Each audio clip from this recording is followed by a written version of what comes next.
A 17-year drought finally ended. They win their first postseason game since 2008. The Garden got stunned. Kawhi reminded everyone who he is. Game 2s across the league weren't just intense, they were statement games.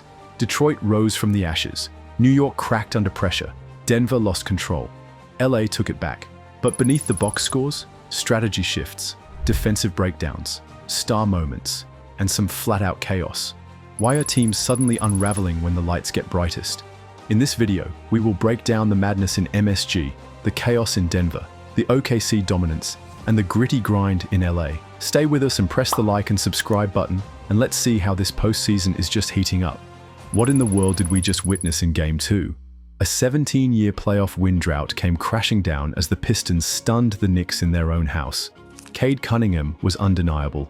33 points, 12 rebounds, and the poise of a veteran in crunch time. But the shot of the night? Dennis Schroeder's cold-blooded three with 56 seconds left, putting Detroit up for good. Let's be real, they almost blew it. Up 15 in the third and 13 in the fourth, Detroit's offense stalled again. Turnovers, rushed possessions, defensive fouls. It was all unraveling. Fact here, Pistons are 4 of 21. But this time, they didn't fold. The Knicks never reclaimed the lead. Cunningham controlled the tempo. Cunningham floats it to the rim, the #1 alley-oop. Schroeder hit the dagger, and Jalen Duren battled hard inside. The Knicks? Frustrated. Brunson went off for 37, but defensive breakdowns and miscommunication on that final Schroeder bucket told the real story. An MSG crowd ready to explode was instead left speechless. The Pistons now head home with the series tied and momentum on their side. But they weren't the only team to flip the script in Game 2. Let's head west, where the Clippers pulled off a cold-blooded heist in Denver. Game 2 between the Clippers and Nuggets was a playoff war, and Kawhi Leonard came out swinging. 39 points on 15 of 19 shooting, including a deadly mid-range jumper with just over a minute left, gave the Clippers the edge in a 105-102 thriller. The man barely missed and reminded everyone why he's still one of the most dangerous postseason players alive. But it wasn't just Kawhi.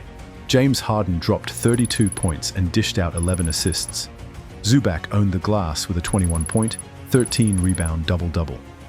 The Clippers fixed their turnover issues from Game 1 and played smart, tough basketball in hostile territory. Denver? Jokic posted a triple-double, 26-12-10, but they couldn't capitalize late. Jamal Murray and Aaron Gordon showed flashes, but defensive lapses cost them, especially on the final Clippers possessions. The game got chippy too. Murray and Norman Powell had a heated exchange that earned both players technicals. Playoff basketball, baby. Emotions ran high, and the Clippers didn't flinch. With the series tied, we're heading to the Intuit Dome, where the Wall awaits. And speaking of intensity, Indiana and Milwaukee are turning their series into a full-blown grudge match. Let's dive into that drama next. If there's one word for Pacers versus Bucks Game 2, it's hostile. From Halliburton jawing with Lillard to Siakam getting tossed to the floor by Gary Trent Jr., this series isn't just physical, it's personal. But when the dust settled, Indiana held on for a 123-115 win and a commanding 2-0 series lead. Giannis was dominant, 34 points, 18 rebounds, 7 assists, but the Bucks' fourth-quarter rally fell short.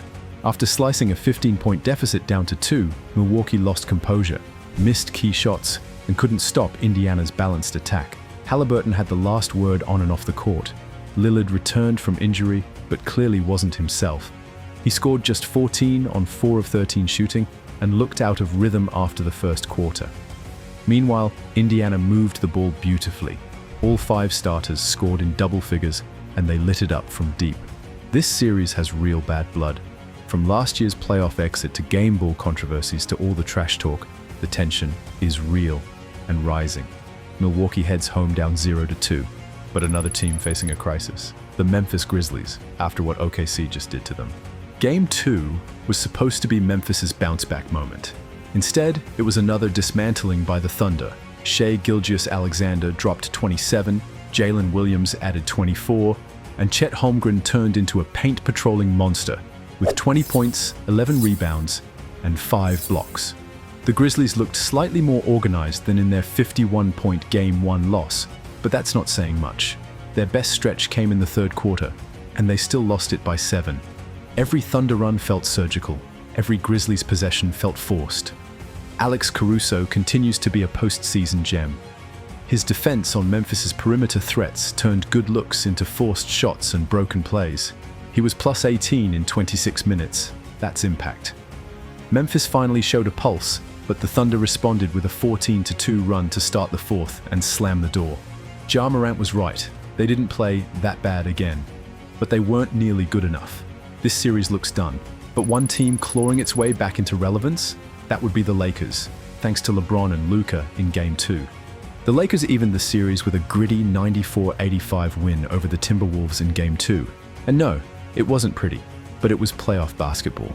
LeBron James and Luka Doncic combined for 52 points and 16 assists, leading LA to a wire-to-wire win at home. This was a defensive grind. Both teams shot horribly from deep, a combined 11 of 54. There were 46 fouls and 45 free throw attempts. Still, the Lakers got the job done. They opened with a double-digit lead and never gave it back, even as Minnesota threatened in the fourth. JJ Redick was furious with his team's late-game execution, but the Lakers' defense carried the night. LeBron played aggressive point-of-attack defense, and LA capitalized on Timberwolves' mistakes. It wasn't a statement win, but it was a necessary one. The series heads to Minnesota, tied 1-1, and LA holds momentum. So with Game 2's complete across the board, let's zoom out.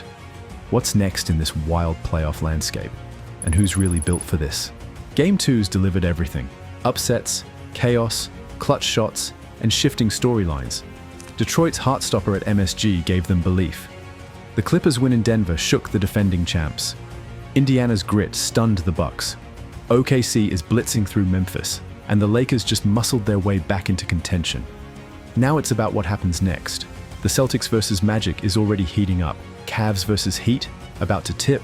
Rockets versus Warriors, incoming fireworks. But the tone is set. No one's safe, and every series feels like it's on a knife's edge. This is where adjustments matter. This is where stars can't hide. And this is where coaching decisions start writing legacies. Keep an eye on Milwaukee. Can Giannis and Lillard actually sync up? Can Brunson handle 40 minutes and defend? Will Jokic's supporting cast step up in LA? Is OKC the most dangerous sleeper? Because now it's about pressure. Who adapts, who folds, and who walks away with the edge. Game 3s are coming.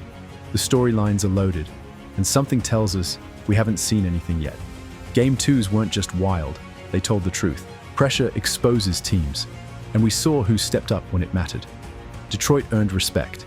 The Clippers made a statement. Indiana took control.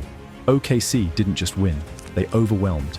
And the Lakers, they survived a slugfest. Now every team is staring down the same question. Can you handle the next punch? Because Game 3s aren't just games, they're pivot points. Who's holding real momentum going forward? And which squad feels one loss away from breaking? Let us know what you think in the comments below. And if you enjoyed this video, give us a like and make sure to subscribe for more blistering NBA content.